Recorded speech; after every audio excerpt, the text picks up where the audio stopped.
I've already done some work with this, so I'm kind of walking you through from the beginning. But here's the all aliens initialization. This is actually a fairly simple initialization, but it solves one of our problems, which is you can only add two things together. Well, what if I have a collection that has more than two things and I really wanted to initialize as if it has all those things? So in this initialization, I can actually author script, and you might note we don't have conjure and synchronize in there, and Fred can maybe talk a little, or I can, but skip over that for now. They're not there for a reason. But what I can do is write as much stuff as I need to initialize this property. So if I have a collection with more than one thing, or like another really common one, I think we do this in Melee, another really common one is a vector. So check out how we initialize our wrap extents here. So, oh well, there's an unrelated bug with our singletons, but if I just wanted to set the x and z components of a vector, I used to not be able to do that. I would have to type them in. I can only type all three numbers at once. But if I want to set just these based on some other property up here, which is this magic number I set, which I could calculate, but based on that, then, well, now I can do that. So vectors and collections are really, they're the simple version of how we use initializers. I'll show you the more complicated ones. But I'm just going to pause for a brief breath, brief breath, and get some liquid. But if you have any questions, or if that makes sense, or Fred, if you want to add anything, yeah, well, I'll before I explain get kind of complicated. why we have to go through these gyrations again, and I'll return to my metaphor of each thing you conjure is like a bubble floating around, and and they execute independently of each other, and hopefully as parallel as possible. And so one of the ways we achieve that without locking everything all the time to make sure you have access is each bubble only sees the start of frame values of every other bubble.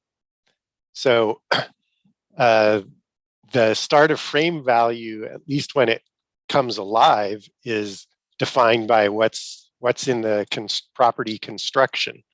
So whatever's in the property construction will be the start of frame value that is seen by another bubble.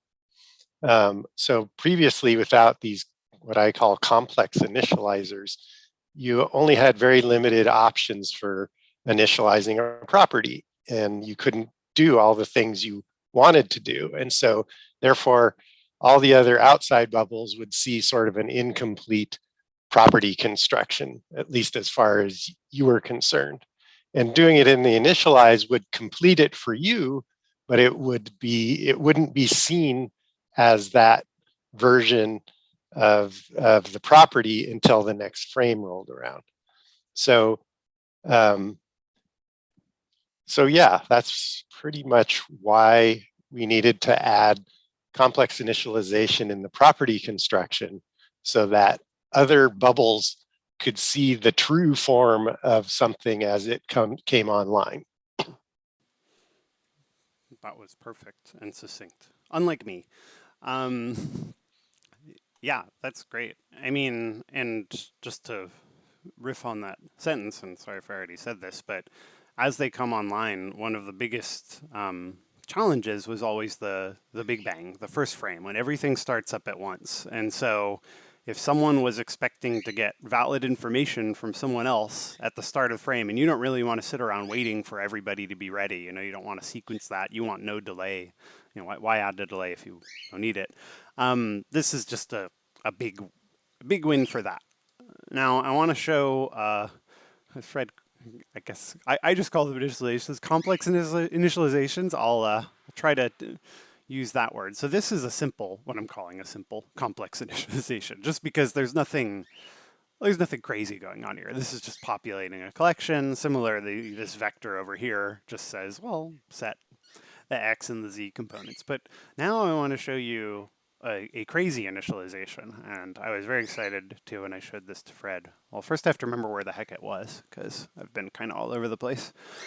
It is in when you do a ship select. It is somewhere there, but I don't remember where. And I also want to say, part of the things that kind of drive how we implement features is to kind of keep the language, the initial surface area of the language as simple as possible, which is why it's called simple, and to add extra layers for the expert. And so the fact that you opt in to a complex initializer rather than having little pluses on every single property is important to us. We care about reducing mental burden for the user. Yeah, I already have enough mental burden. And also, as I'll hopefully demonstrate here, not only is adding this, I mean, well, before I even show you the complicated one or walk through it, I mean, I can't stop your eyes from looking over there. I popped it open, but there's nothing in here that's shocking. I'm really jazzed about. Do people still say that, jazzed? I'm really still jazzed about this feature. I say that. I'm really jazzed about this because if I were imagining, I think Fred was just talking to me about this. If I were teaching someone about this language or how to use it, which is still my ultimate, I don't know, singular end game, but is a big end game for me, which is I'd like to teach other people how to do this. It's nice that I can do it, but I want other people to know how. So there's nothing in here that's shocking. There's nothing in here that's like, oh, I've never seen anything like this. It's the assign command. You use assign all over the place. And saying assign this collection equal to it plus something else is the same once you understand what property is, which is the property you're working on. And we could, like Fred said, we could, well, sorry, Fred said this offline, not to all of you, but Fred was talking to me. We could alias this and have the text say all aliens and whatever. It's just sort of enough UI to get it working. So this could be even more understandable, I guess is my point, or more legible. Once you understand assign, there's nothing crazy going on. There's one of the things I really love about this is not only are we missing some commands, but we didn't have to add any new specific unique, crazy thing to make it work. It just uses all the script opcodes we already have. So I love this because this gives me great confidence I could teach someone else how to use it. So this is just adding stuff to a collection. What if I wanted to initialize something but have a little bit of logic? And that was, Fred and I talk about this stuff all the time, and I think that was my original sentiment for Fred is I was struggling with a lot of these start of frame issues, and I said, I need some way to be smart about how I initialize my property. I need some way because, like Fred says, if a bubble on the outside is looking at me and I'm not right for one frame, and it really should be right, and there's no reason someone would want to wait. It's not like a moving physics object or something like that. If I'm not right on the first frame for an outside inspector, then there's a lot of confusing grief points, and we have to use the dreaded synchronize command, which, I think our goal is the less of that, the better, and the less someone needs to use it or even understand it, the better. Well, not only less use, but also the use that you will make of it will tend to be more understandable. Yeah, that's true. Not like, oh, why isn't my property right this frame? I guess I have to synchronize because it's lying to me. So yeah, this reduces my ability to lie. No, the other way around. This increases my ability to tell the truth. so I was really excited when I set this up. So this is the component. I know I'm not running a game plan. This ship select dialog data is this thing. That's what this is. But in the adventure game, I pass in a collection of pick from fleet ships here. And I was really excited about this because this component, it used to have an initialize, it used to figure this out, and it used to populate this collection, but now I can do it immediately. So anybody else who might care about it is going to get the right information. And what I was also excited about is this is using all of our opcodes. I have an evaluate, so if you didn't set this, then whatever, leave values empty, it's fine.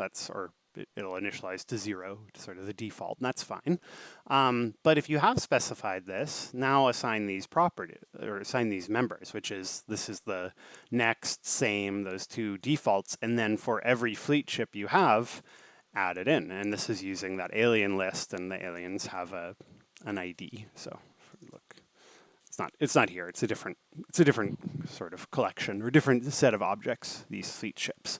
So this is the fanciest initialization I have so far. I'm sure I'll make fancier ones, but this does a lot of logic. It has an evaluate. It has a repeat filter. So this collection can initialize not just to a number plus a number, but to a very dynamic number, right?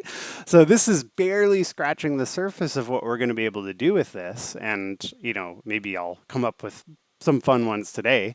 But this collection could be any size. And normally I could do that, down here in my initialize, and I would do all my evaluates and filters and things here. But this collection could be any size. But what really is important here is it will be correct immediately. So the moment I conjure it, the moment this thing comes into existence, anyone from the outside is just going to look at this and get the right information. So it simplifies so many things that I would run into. And like Fred says, when I use synchronize, it will be more to its true intent, which is I'm trying to change something, or I should say not true intent, it's simple intent, which is I need to modify another object's property, not well, I better get the actual live value of it because maybe you changed it, which is a really weird way to use it. And